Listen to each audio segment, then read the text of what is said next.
Hello, hello. This is Yarrow. Welcome to today's episode of the Yarrow podcast. Thanks so much for listening. I just finished doing the dishes and I was thinking this is actually possibly the first ever tip I gave as a business coach that I found really took off within my small community of followers at the time.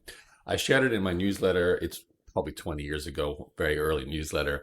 And I talked about how doing the dishes first thing in the morning is actually the most important productivity hack I probably have in my life.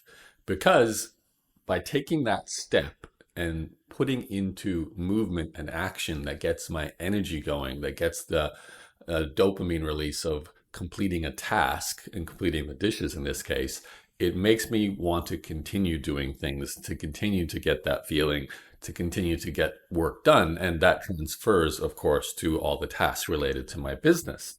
Now, I shared that with my newsletter, and I had a number of people who commented on it. I think back then, I remember Pat Flynn even mentioned it during some of his podcasts that was the technique he started doing as well.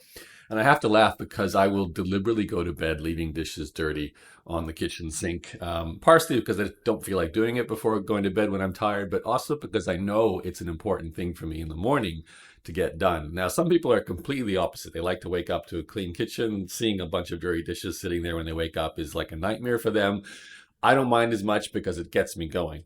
Now, I think about that and I think about the overall concept of energy management and how important that is. I used to study a lot of this because I found it fascinating, all the people who were doing research around energy management and just small things. I remember Tony Schwartz, he was one of the big academics and writers on the subject of energy management.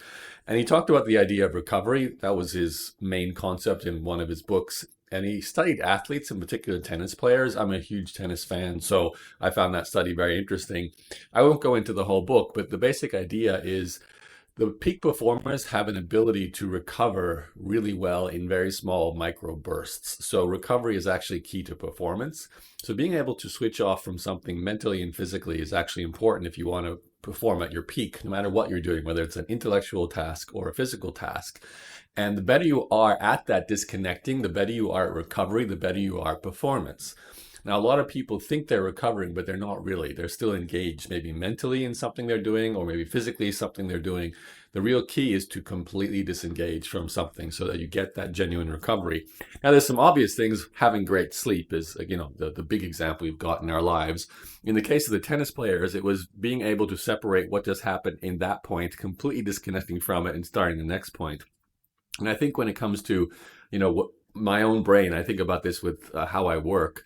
I am not very good at long sessions of work. I very quickly start to deteriorate in my interest and my performance after, even an hour, to be absolutely honest. So I tend to switch tasks and I do that in ways that are generally completely different. So I will go from a creation or ticking off tasks type of work. So like getting stuff done or creating something work.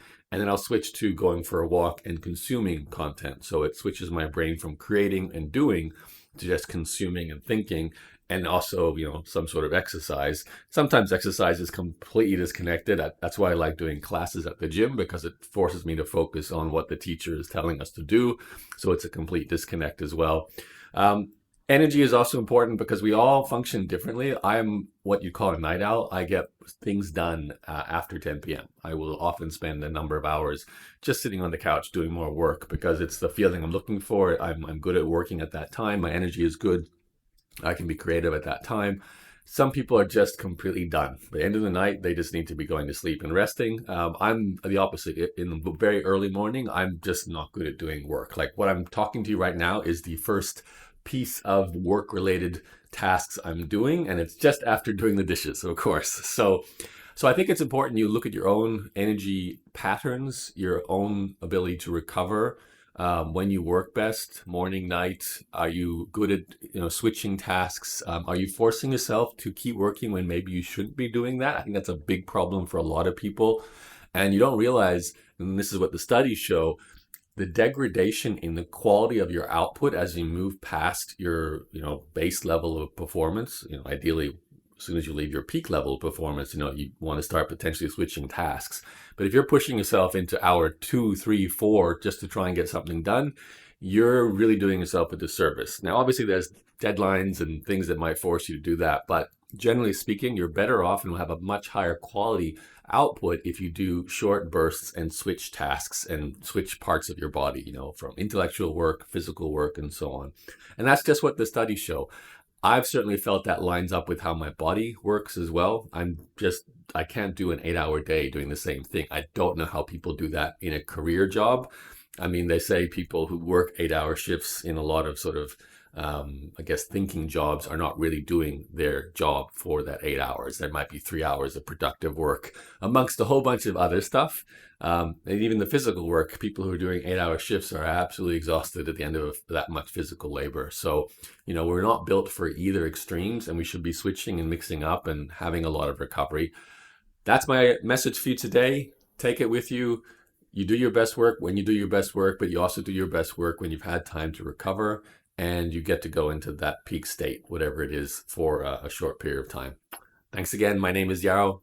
I'll speak to you on the next episode of the Yarrow Podcast. If you are interested in speaking to me as your coach for your online business, you can head to insidegrowth.com. Happy to do a call with you and talk about what we can do to get you towards that $100,000 per month goal with your business. Bye-bye.